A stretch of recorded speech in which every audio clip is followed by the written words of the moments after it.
okay? Yes. Sorry, I just. They were so. You guys give them another round of applause. Like, did you guys see that? You see what I saw? Yes, I like that. Ooh. It's like a disease, you guys. If you see, you just wanna. You just gotta do, you know. But that's all I have to say, though.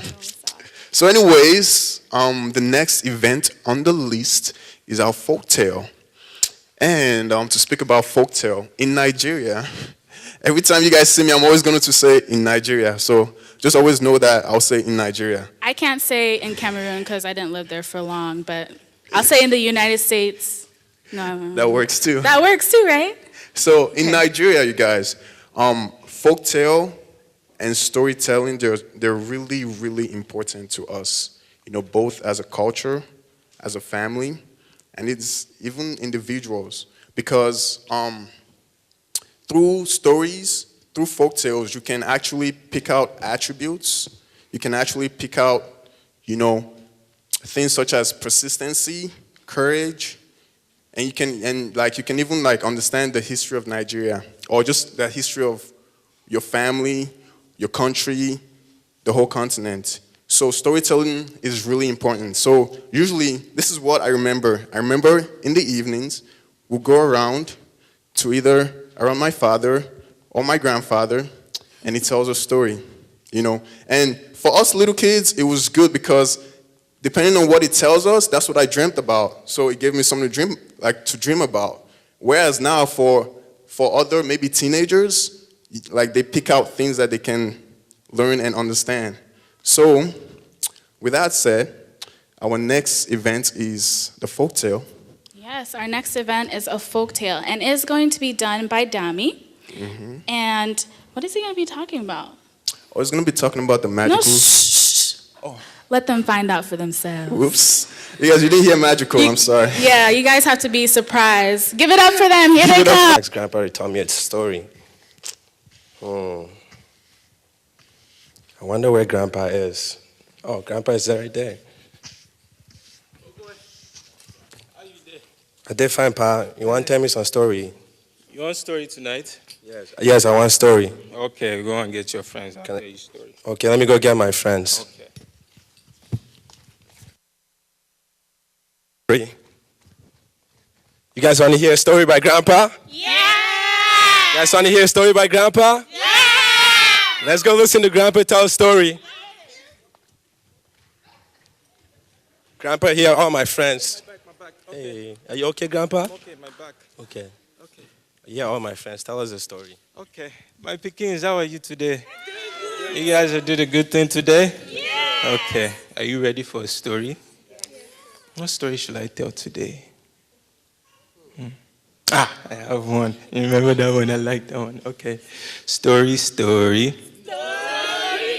Once upon a time, there lived a king in a distant land called Calabar. This king was rich, really rich, but kind at the same time. In all his wealth, he had a magical drum. The drum was magical because anytime he played it, different food would come out. I'm talking different food. Pepper soup, egusi, pounded yam, even fruit, everything will come out. With this, he was able to feed his family and his kingdom. At the same time, neutralize his enemies. Because when they come to attack him, they come, they're like, we are going to finish this king today. We are going to kill this king today. When they come, he plays his drum, they're surrounded by food. And you know soldiers and warriors, they can't turn that food. They start eating and start packing food, and they're vulnerable. The king can attack them, but he doesn't. He gives them a chance, and they become allies. In this way, the king and the surrounding nations are able to be allies. And he was really happy. So everything in the land was good. There was peace, and everything was good. The king had a beautiful wife and 4 beautiful children. And then one particular day, the wife and one of the kids went down to the river to go get washed up. And while they were getting washed up, there was a greedy old man on top of a tree, cutting down fruits for himself and his family, but he was greedy, very, very greedy. It's not good at all. And while he was cutting his fruit, one of the fruit fell right in front of the daughter, and she, being innocent, asked her mom, Mama, can I have that fruit, please? And the mom, being unaware of the situation, says, oh, my Pekin, of course. She goes, washes the fruit, and gives it to her daughter. The greedy man sees this, run down from his street, like, Queen, how could you do that? How could you take my fruit and give it to your daughter? I'm a poor man. You're the queen. How could you do something like that? The queen's like, oh, I am sorry. I didn't know it was your fruit. I am so sorry. No, you knew. How could you do something like that? He knew that this was the queen. He was giving her all this problem because he wanted to get something out of it. So he was giving her a problem like, you did this on purpose. You're so wicked. You're so mean. You did this and that. She's like, okay, you know I am the queen. You know I have no reason to steal. My husband is the king. It's like, no, you did this on purpose. I'm going to tell everybody. And stealing is a very big issue. You guys know, right? Don't ever steal. So she knew that this was a big issue. So she says to him, okay, how about I take you to the king and we can resolve this? She takes him to the king.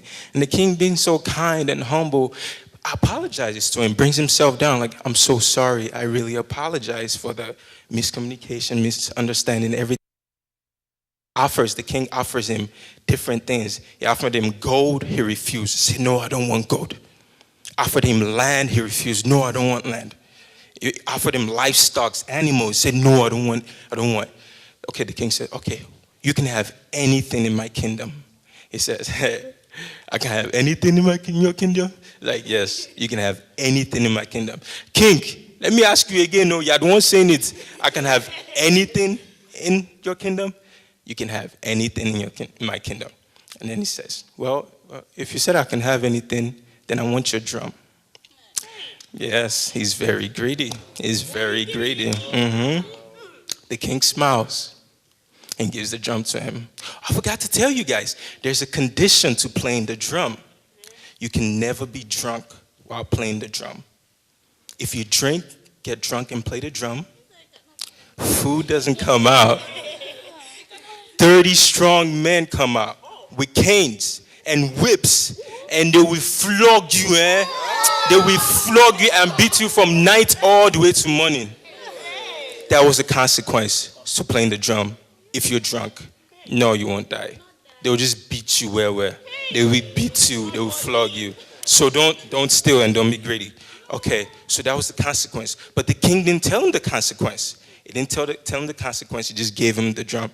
He runs home to his family happy. I got the drum. I have the drum. Tells his wife. He told his wife how he was able to manipulate the king. And the wife was also greedy. His children also, they were all greedy family. They were just greedy. They were happy. And even though they just used the king and everything, like they were happy. So of course they played the drum, food came out, drinks came out, palm wine, everything came out. They were enjoying themselves, they were eating food. The wife and the husband were drinking, and they kept on eating and drinking. Even though they were full, they kept on eating because they're greedy.